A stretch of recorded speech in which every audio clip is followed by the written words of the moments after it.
What if we have a merry-go-round in a park and it is currently spinning with a period of 4 seconds?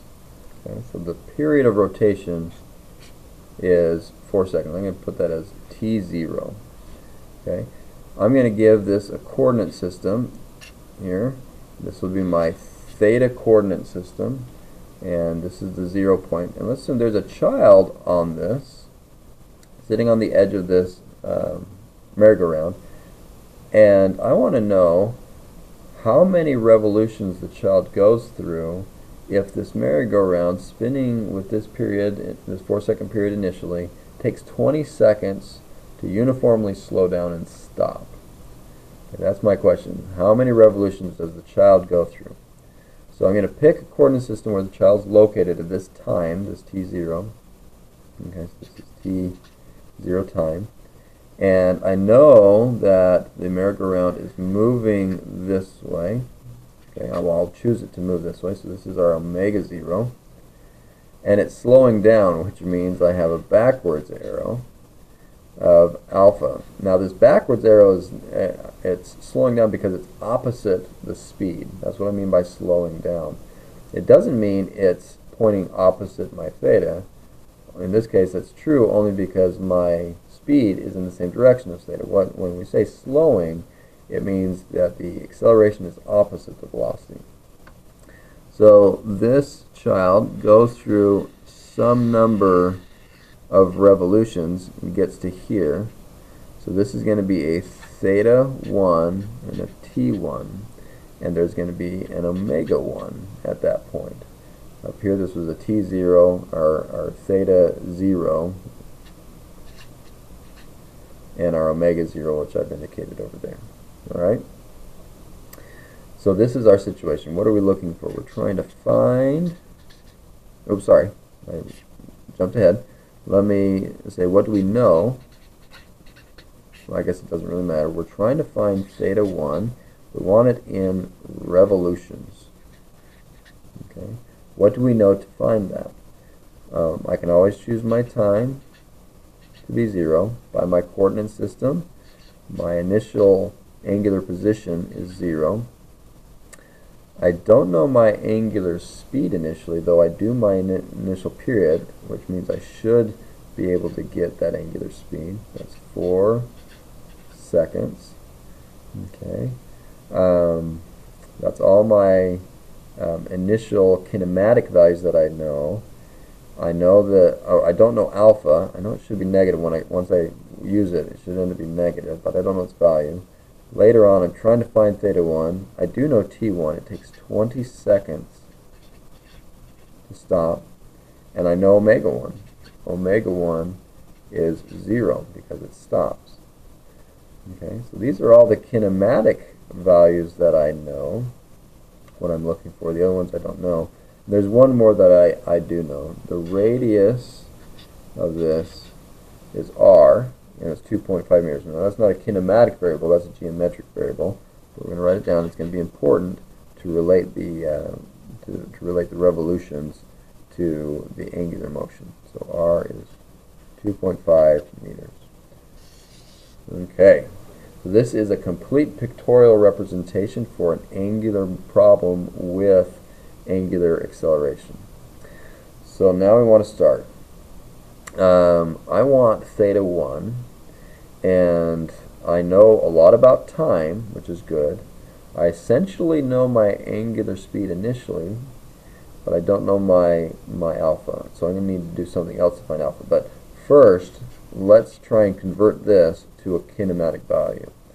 So period is equal to 1 over the frequency, and angular frequency is equal to 2 pi radians times the regular frequency, which means that angular frequency is equal to 2 pi over the period. Okay? So that means I can now calculate with this initial period. I can find the initial angular speed should be 2 pi over 4 seconds. And I'm going to go ahead and plug that number in. Well, let me put in variables first. And I'm going to plug that in because we have a number of steps, And it's going to get really cumbersome in this problem to keep all of the variables till the end, although I try as much as I can because it often leads to a better result and less mistakes in computation. But in this case, it's too cumbersome. So I have 2 pi divided by 4 seconds. Now this is radians, and this is seconds. Now I'm going to write those units there because these are not familiar units, radians per second. Okay, and so I'm just going to leave that in terms of pi. That's still fairly simple. So this is pi halves radians per second. So I've now calculated just from a conversion. This is just conversion, no kinematics here, just a conversion, and found an initial angular speed. And I've got the units for it, radians per second. Okay, so now I basically have another number here, which leads me to be able to write out my theta 1 equals to theta 0 plus omega 0, which I now have, times the time period, plus 1/2 times the angular acceleration times the time period squared. Okay, by my coordinate system, this one's 0. I just found this one. Okay, this delta t is 20 minus 0, so that's just t1, 20. And I need to find alpha now. I almost have it, but I need to find alpha. So I need to now pause and use another equation, another kinematic equation that relates things I know. I now know omega 1, which I haven't used yet.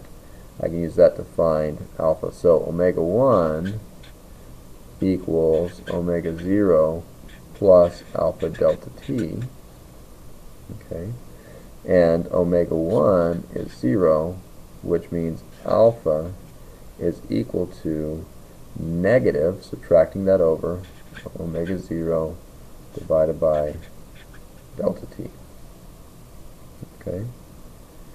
Now here again, I'm not quite going to plug in all the values here at the time, because there'll be a little bit of cancellation that can happen. That'll be a little bit easier there. Okay, but now I'm going to take this, plug it into here, and solve for theta 1. So now I get theta 1 is equal to, I have pi halves times 20 seconds. Now this is radians per second times second, gives me radians, which is the proper unit for theta. Okay, that was this term right here. Then I have minus, I'm going to change that plus to minus because alpha is negative, so minus a 1/2, that's the 1/2. Alpha is now omega naught over delta t, so that's a pi halves over, which means I'm going to have a 1 over delta t, so that's 20, and then times a delta t squared. Okay, so you can follow that, make sure it's clear how all these numbers fall from this line. And now I can do some quick algebra. I left it in these terms, you can see why now. I get a 2 and a 20 equals a 10, and I get a 20 canceling one of those 20s, and then a 4 canceling that 20 to leave a 5. And so I have 10 pi minus 5 pi equals 5 pi radians. Okay, that's how many radians it went through. Now I want my answer in revolutions, and so I just need to remember that the theta 1 is 5 pi radians, and the conversion is 2 pi radians. I apologize, it's a little bit cramped down there, to 1 revolution. Okay, so 1 revolution is 2 pi radians. There are 2 pi radians in a circle, and so I get the pi's cancel, the radians cancel, I'm left with 5/2 revolutions, which is 2.5 revolutions. I'm boxing that number, but I'm going to think about that answer. This is a large merry-go-round. It's 2.5 meter radius, or a 5 meter diameter. It's about a 15-foot merry-go-round. That's fairly large. And so taking about 4 seconds to go around each time initially. That seems reasonable for that large of a merry-go-round. It's not moving that fast either. And so 2.5 revolutions seems reasonable for it to stop. It's going to go around 2.5 times, already taking 4 seconds to go around once. So it's like 8 seconds to go, approximately 8 to 10 seconds for it to slow down. Oh, sorry, well, it took 20 seconds. I apologize. It took 20 seconds, and that's because it's going to go slower and slower with each revolution. So that seems reasonable.